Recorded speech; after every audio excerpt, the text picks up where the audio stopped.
Hello students, welcome to class 10th. We are going to discuss our English worksheet. Mohandas Karamchand Gandhi was a Mahatma not just for us Indians but for the rest of the world too. Mohandas Karamchand Gandhi, उनको महात्मा कहा जाता है। वो महात्मा केवल हम भारतीयों के लिए ही नहीं हैं बल्कि पूरे विश्व के लिए वो महात्मा है। अब उनको महात्मा क्यों कहा जाता है? While honesty and truthfulness were universally accepted winning traits even before Gandhi existed, it was Gandhi who lived and showed how these principles can be avoided Why in everyday life. Truthfulness और honesty ये अच्छे गुण हैं और इनसे हम बहुत कुछ जीत सकते हैं, बहुत कुछ हासिल कर सकते हैं अपनी लाइफ में। ये गांधी जी से बहुत पहले डिसाइड हो चुका था, लोग इनका मानते थे कि हाँ ये बहुत अच्छे गुण हैं, लेकिन इनको अपनी लाइफ में, अपनी डे टू डे लाइफ में हम किस तरह से फॉलो कर सकते हैं, किस तरह से अपनी जीवनचर्या इनको बना सकते हैं, ये गांधी जी ने करके दिखाया और इसीलिए हम उनको महात्मा कहते हैं। Given below are the two of the many rules, many values which Gandhi followed and preached. नीचे दो वैल्यूज दी गई हैं, नीचे दो ट्रेट्स दिए गए हैं। गांधी जी में तो बहुत सारे गुण थे, लेकिन उनकी तमाम गुणों में से केवल दो ट्रेट्स यहाँ पर दिए गए हैं। Select any one out of these that you would like to follow. अब इन दोनों में से भी हम कम से कम एक गुण तो फॉलो कर सकते हैं, तो हमें ये डिसाइड करना होगा। अब देखते हैं पहले तो कि ये दो ट्रेट्स कौन से हैं। नीचे देखिए, ट्रुथ ऑलवेज ट्रम्प। ट्रुथ की हमेशा, सत्य की हमेशा जीत होती है, सत्यमेव जयते, बहुत ही पॉपुलर स्लोगन है हमारे यहाँ।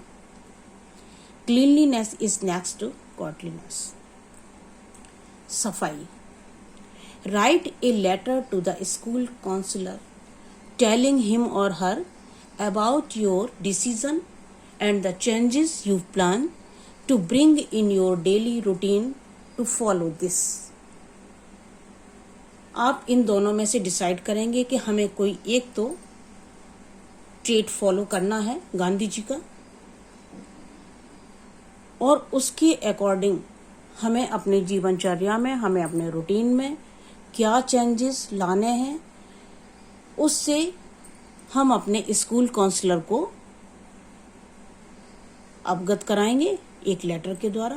तो हमें एक लेटर लिखना है अपने स्कूल काउंसलर को, ये बताते हुए कि इन दो ट्रेट्स में से हम एक जो भी फॉलो करने जा रहे हैं उसके अकॉर्डिंग हम किस तरह से काम करेंगे, किस तरह से स्कूल में अप्लाई करेंगे और उसके बाद क्या हमारे रूटीन में चेंजेस आएंगे। तो देखते हैं एक लेटर किस तरह से लिखेंगे। फॉर्मल लेटर, सबसे ऊपर एड्रेस, उसके बाद में डेट, फिर लेटर किसको लिखा जा रहा है, काउंसलर। स्कूल का नाम सभी बच्चों को पता है तो स्कूल का पूरा एड्रेस लिखेंगे, मैंने खाली छोड़ा हुआ है, बच्चे इसको कंप्लीट करेंगे। सब्जेक्ट, किसके रिगार्डिंग आप स्कूल काउंसलर को लेटर लिख रहे हैं वो यहाँ पर मेंशन करना है। Information of cleanliness plan in the school. आप उनको इन्फॉर्म करने जा रहे हैं कि आप जो क्लीनलीनेस प्लान स्कूल में चलाना चाह रहे हैं, कुछ चेंज करना चाह रहे हैं, वो क्या है। Sir, I am studying in 10th class. Being a head girl of our reputed school, I manage discipline and others co-curricular activities. Yesterday we celebrated Gandhi Jayanti. I came to know about the thoughts of Mahatma Gandhi on truthfulness and cleanliness. I got inspired and wanted to make some changes in cleanliness task in our school. कल गांधी जयंती थी, हम लोगों ने celebrate किया और उनमें उनके गांधी जी के विचारों से अवगत हुई। मुझे बहुत ही ज़्यादा इंस्पिरेशन मिली और अब मैं चाहती हूँ कि उनके इन विचारों को हम फॉलो करें। तो उसकी वजह से कुछ चेंजेस हमने अपने स्कूल के क्लीनलीनेस प्रोग्राम में किए हैं। I have divided each class in 4 groups. Her class को 4 ग्रुप में डिवाइड कर दिया है। They will observe the cleanliness of the school in alternate days. वो ग्रुप्स ऑल्टरनेट डेज पर, एक ही बच्चा तो सारे दिन काम नहीं कर सकता, इसलिए काम हमेशा डिवाइड करते हैं हम लोग। Every student will try to keep the school clean. हर बच्चे को प्रेरित किया जाएगा कि वो स्कूल को साफ सुथरा रखे। Every student herself will clean her desk regularly.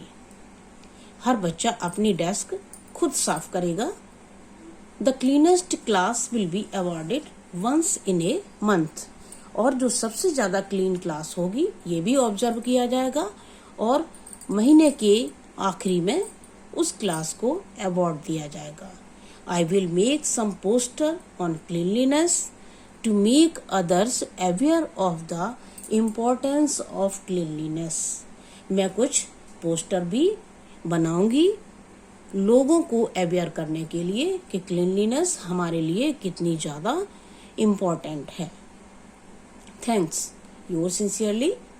और उसके बाद फॉर्मल लेटर होता है तो हम नाम नहीं लिखते।